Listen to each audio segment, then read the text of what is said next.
Hey, y'all, welcome back to another episode of Railroad Empires, Season 2. So tonight's going to be a little different than what you're used to. Tonight we're only going for 30 minutes.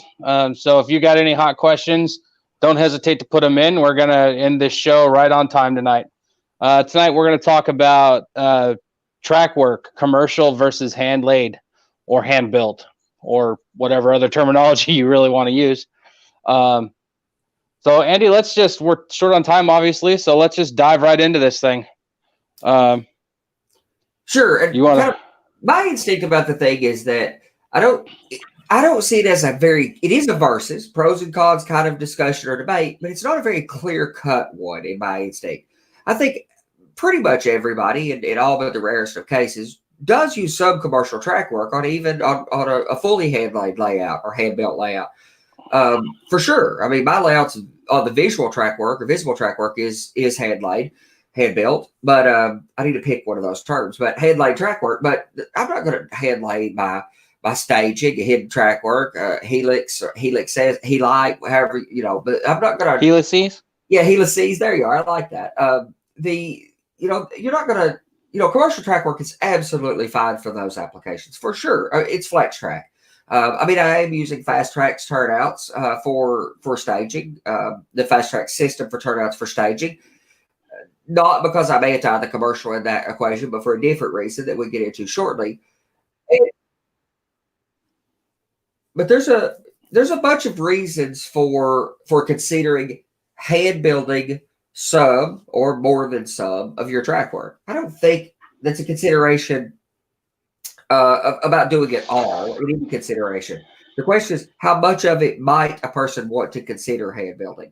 Maybe that answer is none of it, zero. You have no interest. Or maybe it's very little, and maybe you just hand lay some sidings that are immediately in the foreground that are kind of hero trackage or for cosmetic reasons. Or maybe you're trying to, there's a cost argument. There's a bunch of different debates in favor of hand laying track. So, maybe that's the discussion. I hear the cost argument is a big one, but with all my detail parts, they come out pretty close to the same. So it's not really a cost argument for me. Your situation has made cost make more sense to me, though. Yeah. So for me, it was, when I went Fast Tracks, the thing was a really cost driven for me. So yes, it was a pretty steep initial investment with the fixtures that I bought, the quick sticks and all the extra accoutrement that's go along with hand building it. But I was digging through it just to kind of see how it really pans out. And what I found out was that by going Fast Tracks, which are these here, versus commercial, I basically saved myself $5 a turnout. This is a Shinohara turnout, so I don't really know what the price market's at right now. I did price out a Pico turnout. It came out to like $19.95 or something like that, basically $20. Whereas this one here, for the parts you see here, which is the PC ties, the rail, the quick sticks, you're at $15. So you save yourself $5 a turnout, right? Okay, so then it becomes a matter of how many do you need. So if your layout's only got, I would say no more than maybe less than 10. I would say maybe 10, 20 tops, 10 to 20 tops. You're looking at, $200 to $300 or $200 to $400 for 10 to 20 turnouts. Whereas for this, after I get past the initial investment, I'm saving $5 times 20, right? So what's that, $100? I save $100 by building it myself. Now, about a year and a half ago, my son was born. So now I'm in that weird conundrum of the budget's a little strained, and I don't have a whole lot of time. So now what do I do? Well, it still goes back to, I save myself $20 to $20 or $100 over the course of, 20 turnouts. So that's the way I go. It just takes me a lot longer to put them together now because I've got, 5 minutes here, 5 minutes there, or what have you. Sure. Now, being said, cost becomes more significant as you go away from the kind of standard or ubiquitous number 6 as well. As you get into the, curved turnouts that go up in the $30, $35 range, A fast track turnout is still ultimately going to cost you the same price, regardless of the consideration. So I'm going to swap these out here. So since you just brought up curved turnouts, right? So this turnout cost me the exact same amount of money that this turnout cost me, because it's just consumable materials. It's rails, PC ties, the wood ties, the quick sticks. That's it. And it costs the same amount of money regardless. So it's $15 for a turnout versus how much for a commercial, Andy? Well, you could easily spend 30 to even 35 on a curved turnout from Walthers or Pico or something. So 30 to 27 to 35, let's say. Yeah. So real quick on this point, was there something in the chat? Not yet. Well, yeah, Shinohara's not in business anymore, but Shinohara made Walther's turnouts for them forever. Walther's Trackwork, sold by Walther's, made by Shinohara. When Shinohara decided to finally close up his shop in China, quit making all of that stuff, then Walther's took it on themselves, and they're making all of their product line. Always, Code 100 and Code 70 were always Shinohara directly. Walther's made the 83 line, Code 83 line. Now Walther's has the Code 100, Code 83, and Code 70 lines of products. So here's the biggest difference for me, and I know this is a little more advanced than people are going to want to bite off and chew off right at the beginning. But if you look from here, where my hand's at, back to this other side here, that's one piece. So I got two turnouts put together, back to back, one piece. If I pulled this up right now, and trust me, that would not be easy because it's all painted down and glued down and everything else. Well, painted because of the glue, or glued because of the painted, whatever. It's all one piece. That makes it easier for me to go and mess around with it. And I know that these are all solid connections from that side to that side. That's the benefit of hand laid, I think, versus commercial, as you'd have to trim it back and then you'd have a gap here, whereas this is all solid. Then I come over here, and I decided on this one, I decided to play with it a bit. So the break point is here. Let's see, here and here. So these three turnouts are all one piece. That's one build. It's all solid. It has no breaks. And that's my argument for reliability. You could produce a more reliable, more robust layout by building it than any commercial product available. Yep. Dan Cohen asks, do you suggest working with other types of track prior to trying hand laying? And I'm an unequivocal yes. Of course, use commercial track work for a while, for sure. But I mean, this is not for the faint of heart, and I'm still learning it. Look, the reality is, right now, I built one today just to kind of see how long it took me. It took me upwards of close to 3 hours. Of course, my son was running around distracting me, but it takes a lot of time. It takes me a lot of time. I know some people like Johnny can whip these things out in about 45 minutes. I'm not that fast. But I've had everything from the old junky Atlas snap switches. And I ran those. I did sectional track for a long time. Then I switched over to flex track. So I would say definitely go with the commercial to get your feet wet. Especially if you're not planning on starting out big. But once you go big, then you really want to consider going hand laid or hand built, just for the cost factor alone. There's a couple comments. Lloyd makes a comment about the initial cost. That's the reason that I think Robert and I would agree with his suggestion that it becomes a measure of quantity. If you're building a small switching layout with 5 turnouts or something, then making your turnouts, hand building or hand making your turnouts becomes a different consideration other than cost saving. It becomes that you need to be able to produce unique turnouts that are not manufactured, or you're trying to make something that's more reliable, more robust, more maintenance friendly, etc. Ari made that same argument or same discussion too, is that he wanted to build his own turnouts, but eventually, the kids in the initial startup costs were holding him back. as well. But the Atlas Code and the Atlas Code 55 shortage over the years has been a pain. And that's part of the reason as well for me is that I do not like being in the IT industry. We call it vendor lock-in. You tend to get locked into a manufacturer. That's been my kind of concern with other things like a commercial DCC system or others, is that you are dependent on that manufacturer staying in business, producing the products that you like. The beauty of building your own thing is, as long as someone is still extruding rail, I'm good. So, and you don't absolutely have to buy the fixtures. It does make it easier. It does make it more repeatable. It surely makes it quicker, but that's not a requirement. So I want to jump into that on a strict numbers consideration too, since I think that's kind of where Lloyd's coming from. Is the fixture for the number 6 code 100 is about $130. Okay, but you buy that one time. It's not a consumable, right? I mean, I've pumped out all the turnouts that I've got on my layouts so far, which I think is about 15 or 16 at this point. And it's a one-time investment. I've got another 25 or 30, I think, to build. So even with that extra $130 on it, I'm still going to save a lot more money as opposed to just buying them outright. And if you have several layouts through your life, that's a tool that remains with you.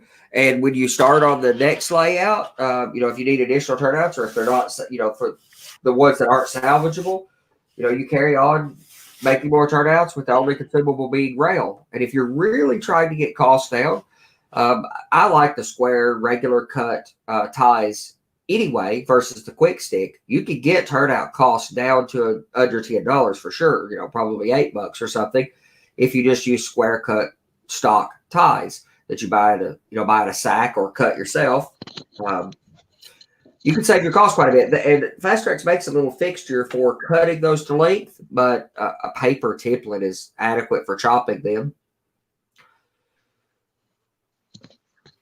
So if cost is the only consideration, but there's a lot of, the reliability and the performance, manufactured Trackwork, especially with turnouts. Now, these are, the tracks that I have in front of me are commercial, and I hand-built regular Trackwork because I do hand-build everything that's at least that you can see easily. This is pretty far in the background, but it is visible Trackwork, but it's a flex track. But I hand lay everything that you can easily see.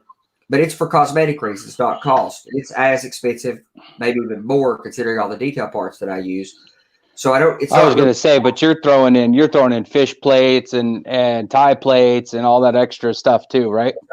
Yes, and especially on turnout. Now, it's not as easy and clear-cut distinction from a cost perspective for regular track work. For turnouts, there are a tremendous number of parts involved in a turnout, and I love that. I love all the parts about a turnout. And part of my biggest gripe with commercial turnouts is they're not built to look very much like the prototype. I mean, somewhat, and you don't see it as much at smaller scales, but you're missing a lot of detail parts. You can add those to commercial track work. A few companies make them. Microengineering makes some parts, and Central Valley makes a detail parts kit, and Details West makes a bunch of detail parts that will improve commercial turnouts and get them to closer to prototype and probably adequate enough. But then your price continues to climb. I built mine largely because I wanted them to be reliable and robust. And if you have decent roadbed, roadbed construction methodologies and build fairly robust track work, 95+% of your derailments are going to happen on or about your turnouts and switches. And that's why getting those right is so critical, and why I think the reliability of building your own turnouts is one of my biggest arguments in favor of building turnouts. I was just kind of thinking about that straight track part of the conversation there, Andy. And I recently just bought a couple of boxes of straight track, Atlas straight track, about $35 a box. So 35 for 5 sticks. Wow. I'd bet money, and I mean good money, that you could hand lay your straight track or your curved track for, I don't know, probably $6, $7. Yeah, it's probably that or less. So I mean, there might be, just in that alone, there might be a cost benefit to go and hand lay it all the way around. But you're also going to burn a lot of time building that by your hand too. It's the way I build is very time because every time this piece was one of the first I built. A 3-foot piece of Trackwork. It's got solid 3-foot rails, roughly 3-foot piece of Trackwork. It had 502 parts. There's 502 Trackwork components, counting every tie plate, fish plates on front and back of the rail, etc., and the 2 rails. 502 parts, and this took.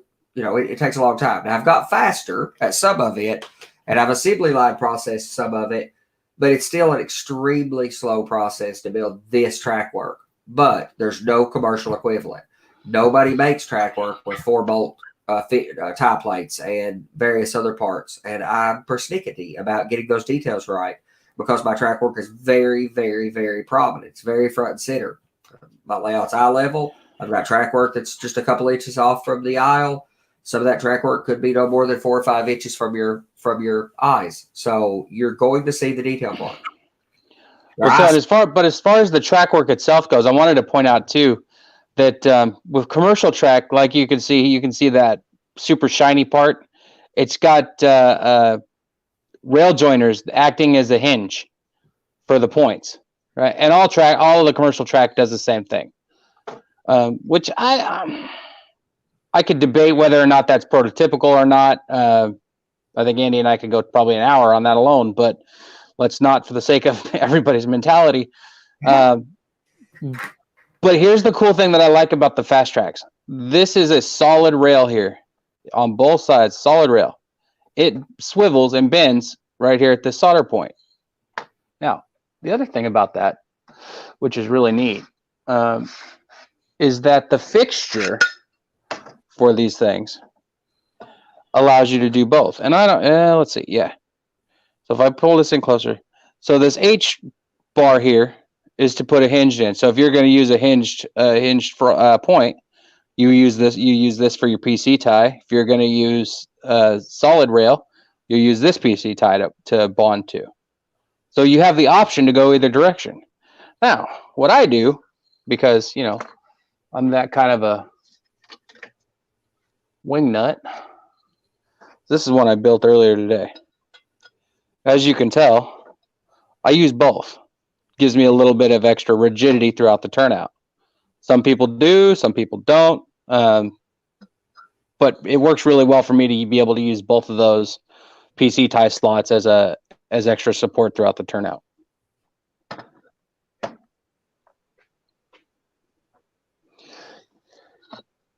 Yeah, so Johnny made a good point to let everybody know not to solder both points. So if you're going to go with a hinged point, then you want your solder points here on the inside too. If you're going to go with solid, you want these 2 rails soldered down. So you don't solder both, one or the other. So that's where you got to make the decision. But it gives it a little more flexibility on to build those. And to match whatever prototype you're considering. So Lloyd says he's curious what the break-even number is because of you need tools and what's the break-even for the max and for time. That's a hard consideration. It depends on your layout and what your design is. What turnouts are you using? In my case, the vast majority of my turnouts are curved turnouts of various dimensions because I'm trying to get a lot of density in this room of layout. It's not a large layout, but I'm trying to get a lot of density here. Curved turnouts help me a lot. So most of my turnouts would have been fairly high dollar turnouts commercially. Whereas if you're building a layout that is, largely just single number 6s or number 4s all the way throughout, your cost is going to be a bit different. So that's going to vary quite a bit by the layout design. So for me, the short answer for me, Lloyd, is I would say if you're talking straight track like I did, I wouldn't go this direction for anything less than 15 to 20 turnouts with the added cost. But with that said, I am not ashamed to admit that when I went and did my first order, I bought a few fixtures. And by a few, I mean 4. So there's a number 6 straight, left and right. There's a number 6 curved, left and right. There's a number 5 straight left and right, and there's a number 6Y. I bought 4 fixtures. I bought the stockade tool, the point form tool, enough quick sticks to do 10 or I think it was 10 to 15 straight turnouts, and enough quick sticks to do like 3 or 4 curve turnouts, and 1 quick sticks for a Y. I spent right around $800, give or take, on my first order. That was enough to get all these fixtures, which allowed me to put all of the turnouts down for 1/2 of my layout. I'm going to have to spend a little bit more for the other half of the layout, but it's going to be minimal cost because it's consumables. It's PC ties and it's rail at this point.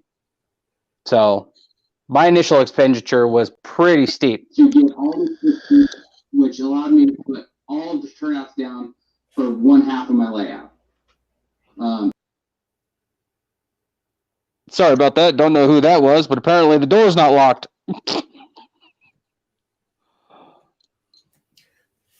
So Ralph says break-even points 12 straight turnouts of the same number, and I don't disagree with that for sure. But the price varies on this stuff quite a bit from time to time. Availability varies. The brand of turnouts that you're willing to use are, if you're willing to go on the cheaper end of commercial turnouts and buy, say, the Atlas custom lines, I've just not had good experience with those. I know other people have used them and had good experience with them, but for me, they've not held up.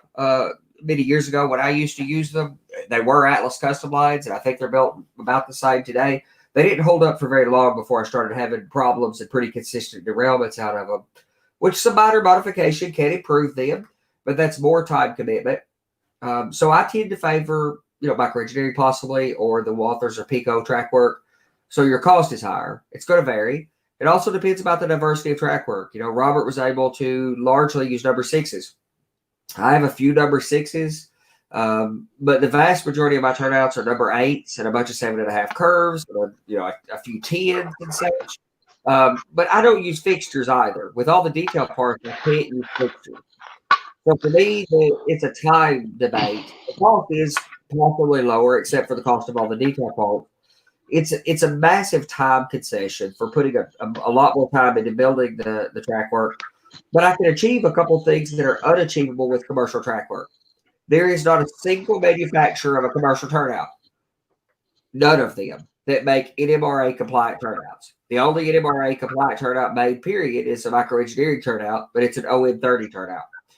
If you build these turnouts from Fast Track's fixtures or with, and Why Are You Naked mentioned the Proto 87 store, or Proto 87 guys, proto87.com, that's where all my detail parts are from. I use the Proto 87 components. All those detail parts are built by to that consideration. So for me, it's definitely not cost, but I build very robust turnouts that are very cosmetically appealing, that have all the parts that I care about, that look much more prototypical. And for me, a big consideration is the wood ties. Real wood ties just look a lot better to me.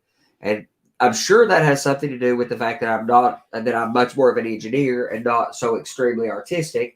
But I just don't have great luck painting flex track. This is flex track, but I just don't have great luck painting flex track in any way that it holds up. If it's very close to you, this track works 5 feet away from you, it's fine. It's entirely adequate. But if it's up close to you, my painting and the skills that I've played with or developed for making that work just don't hold up. But this holds up to scrutiny under even a macro lens added on my phone. Even this holds up even at very close proximity. So for me, it's a largely cosmetic and a diversity of switch choices. I can build turnouts that fit my track plan instead of fitting my track plan to my turnouts. So I designed a track plan and just built what I had to build. Otherwise, you have to design a track plan around the availability of components. Well, that's a diversity. Well, and you can, so the thing with the fast tracks though, and Oak Hill, I haven't really dug into Oak Hill yet, but I know they're out there. I know they put together a decent product. Like I said, I haven't really looked at it at all, so I can't say it's great or terrible. We'll go with decent. It's fair. The thing about it is the reliability that you can get is as long as you're willing to take your time and really hone that skill in building it, you can get superior reliability in your turnouts, and you have a lot more flexibility. You know, if you wanted to build a yard ladder out of a number 5 or a number 6 turnout, you can connect the two. You can connect the two right here at this point and build them right through. I mean, you got a lot of playability in that. You don't have to. Whereas if you take and try to do that, the same thing with this one, and you try to cut it back here, you're going to have some reliability issues because of the way the plastic's all built together. So I think the customization ability is another great point for the fast tracks. And once you've got used to, I think fast tracks, my argument for and against fast tracks has been something like this. I don't think you could build, from a physics perspective, I don't think you could build a more reliable model railroad turnout than fast tracks using the fast tracks methodology. That's why in staging, all of those are fast tracks. I don't love the way they look from a detail perspective, at least when they're front and center on my layout. But from a reliability perspective, they're spectacular. But they're not exactly built the way the prototype builds them, but unlike where my visible turnouts are. Also, to lower cost, if you are pretty mechanically inclined or have done any of this before, and I learned hand laying track as a young fellow long before fast tracks was a glint in Tim Morris's eye. And we built them on a block of wood before, or 1x6, something like that, with some spikes put in the right place. The more traditional method, there's plenty of videos on YouTube about doing it that way. That was really popular for 70 years or something. That works. It could save you some money. Build them on a paper template works real well. And if you only need a few odd turnouts, you can buy the number 6 to speed you up and make you reliable, get used to it. And then you can build a few odd turnouts just on paper templates as long as you had some of the right components. But I do like the real wood ties. I like them throughout. That's why I don't use flex track on the visible part of the layout. I like the look of the real wood ties. I think it's hard to dispute. Well, yeah, and if cost is a concern for the jigs, go with the paper templates. It doesn't cost you hardly anything to do that. And if you print it out one time and build it under a piece of glass, put it under a piece of glass, doesn't cost you a whole bunch of extra prints or any of that stuff. So, I mean, just by doing that, you can save yourself another ton of money just by going paper. Now, I'll be honest, I don't think I could do it off of a paper template. That's why I like the fixtures, because I pretty much just put the rail down in the fixture, and it holds it in place where I need to do. Yes, there's a little bit of bending on the curved portion of the turnouts, but it's not that complicated. The paper's not hard either. It just requires a little practice. You have to assume that the first one you build is probably going to be the cost. The first one or two are going to be the education cost, probably. And then once you've got it, you've got it. Yeah, I built a bunch of turnouts before I'd ever heard of anything such as a fixture per se. But we kind of built our own fixtures to speed up parts like making the frog, for example. Another consideration is that on the visible portion of my layout, I don't hand build things like frogs and points. I buy those components. So that's why I really prefer the term, especially with regard to visible turnouts, as hand built or hand built as opposed to hand laid. I do much more prototypical practice. Building frogs out of rail was something you would have seen on the prototype. Would have been something that was done in the 1800s and our late early 1900s and our narrow gauge lines. On Class 1 main lines, anything post World War I, and for sure post World War II, is going to have cast frogs for sure. It also keeps you from having to file away anything at the point closure rail or where the points meet the stock rail. I don't have to file away stock rail. My points do exactly like the prototype and just snug up into position. But they're all parts from Proto 87 stores or Proto87.com, Andy Rickards stuff. I buy his components. That also makes the cost, again, for me, the cost is kind of one way or the other. They're pretty doggone close in price, but they look good and they're very reliable and robust and easy to make back. All right. Well, thank you for that, Andy. We've hit the 30-minute mark. That went by extra quick. So because we've short time windows for this season, and we're still testing things out and trying stuff out, but if you have any questions, do us all a favor and either post them in the comments at our YouTube channel, or post the questions in the comment section of the Facebook page where we posted about the shows tonight. We will be sure to answer those in a quick fashion. As always, be sure to like the video if you did. Don't give it a thumbs down and be that guy. You know, nobody likes that guy. Check out all the rest of the videos we got coming up. I think Johnny's got a show coming up next week. I think Bill's got a show next week. So those will be good. Oh, Johnny's off next week. Yeah, we'll figure that out later. He'll get back to his regular schedule here pretty soon. Bill's next week. All right. Thanks for that confirmation. Yeah. The 25th. All right. Oh, got a new one on the 25th. Good. So, everybody, thank you for joining us. Have a great night. See you later.